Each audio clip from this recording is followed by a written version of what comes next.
종합제 TV 시청자 여러분 안녕하십니까. 2024년 2월 13일 밤 11시입니다.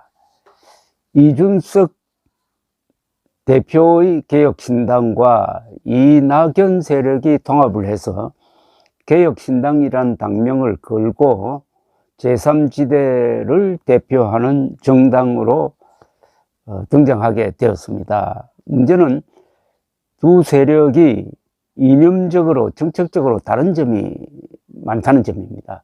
어떻게 공통분모를 만들어내느냐가 앞으로 이 당의 승패와 직결된다고 볼 수가 있는데, 그게 그렇게 간단하지는 않을 것입니다. 그런 과정에서 건전한 토론이 진행된다면 그것 또한 한국 정치 발전에 기여하는 바가 될 것이라고 생각하는데, 그런 고민을 이준석 개혁신당 공동대표가 오늘 지지자들에게 보내는 이메일 메시지를 통해서 토론을 했습니다.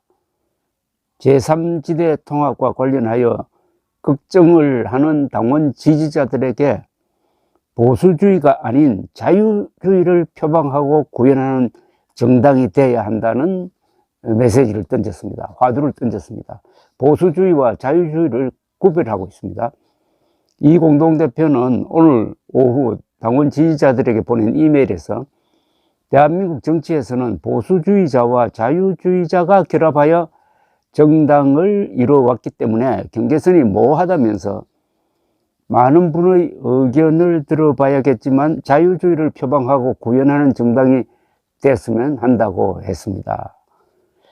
이 공동대표는 자유주의자와 보수주의자를 가르는 기준은 다른 사람의 주장과 공존할 수 있느냐라면서 지난 7년여간 우리가 표방하던 개혁보수라는 용어는 자유주의자들의 별호였을지 모른다고 했습니다.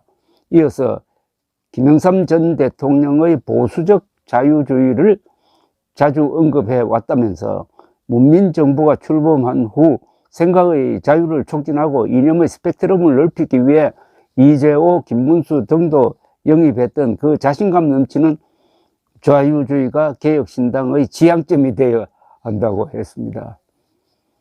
이 공동대표는 지지층이 이질감을 느끼는 대상과 통합하기 위해서는 김영삼 전 대통령이 보여준 자신감도 필요했고, 한편으로는 김대중 전 대통령이 김종필, 이기택 총재에게 보냈던 통큰 결합의 모습도 필요하다고 생각했다면서 개혁신당은 앞으로 생각이 다른 더 많은 사람들과 함께 할 수 있어야 수권정당이 될 수 있고, 수권정당이 되어야만 우리가 생각하는 많은 것을 실현하여 대한민국을 바꿀 수 있다고 했습니다.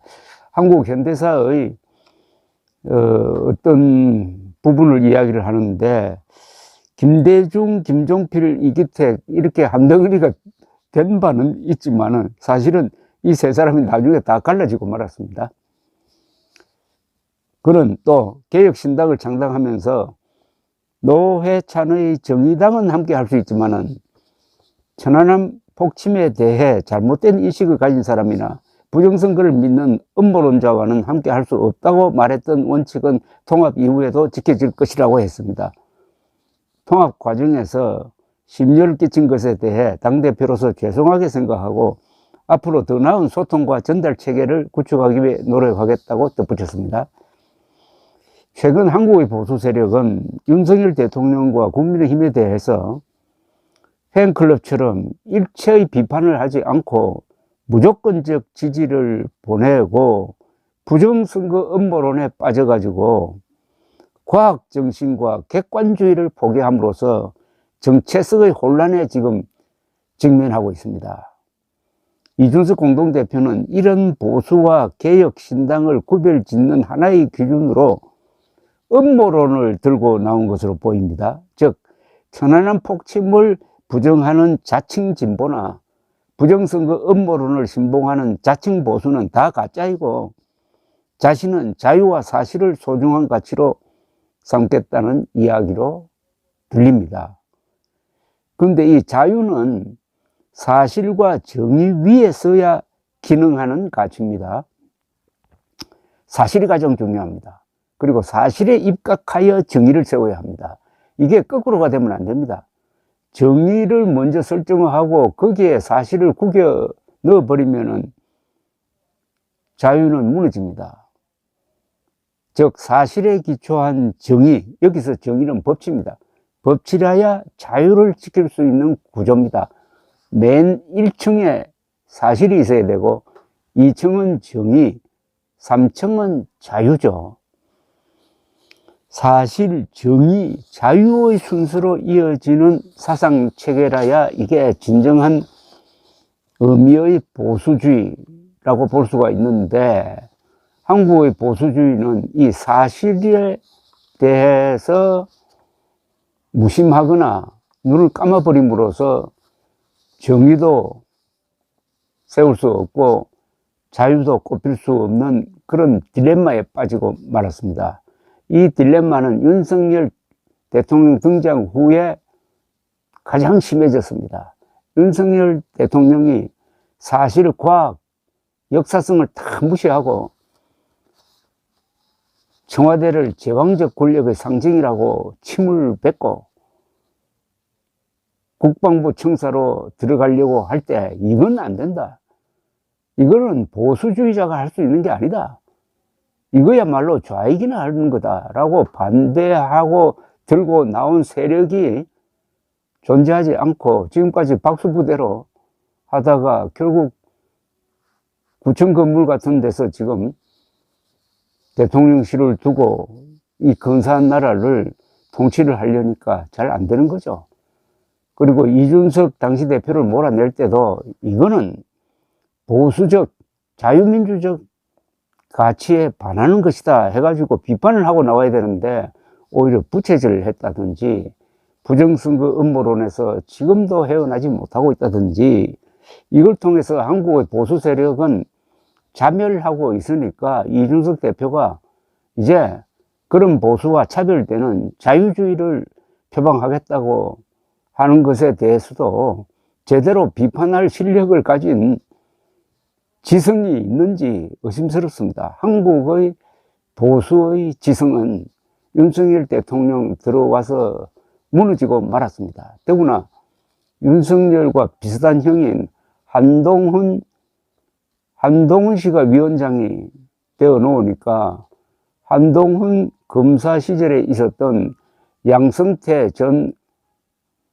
대법원장에 대한 무지막지한 수사, 이재용 삼성전자 회장에 대한 무지막지한 수사가 무죄로 선고되었는데도 불구하고 한동훈을 비판하지 않고 한동훈을 감싸다가 결국은 한동훈을 부렸던 그 위선, 즉 문재인, 김명수까지 같이 비호하는 보수가 완전히 자기 모술에 빠지는 이런 걸 보여줌으로써 오늘 이준석 대표가 그런 보수주의는 이제 안 된다. 우리는 자유주의를 표방하겠다. 이렇게까지 나온 겁니다. 보수가 불러들인 경멸입니다. 이번 제3지대의 이 정당이 자신을 뭐라고 표현하느냐? 보수라고 표현하지 못하면 우리는 자유주의자다고 표현하느냐? 그렇다면 우리 정치에서 한번 토론해 볼 만한 일이 앞으로 벌어질 것이라고 생각을 합니다. 새로운 정치 세력이 나온다는 것은 새로운 정치 이념이 있어야 됩니다. 그 새로운 정치 이념을 어떤 용어로 표현할 거냐 한번 같이 고민해 보는 그런 시간이 있었으면 좋겠는데 이게 총선을 앞두고 어떻게 정책과 공약과 연결되면서 토론이 이루어질 것이냐 그게 상당히 궁금하면서도 기대가 되기도 합니다. 감사합니다.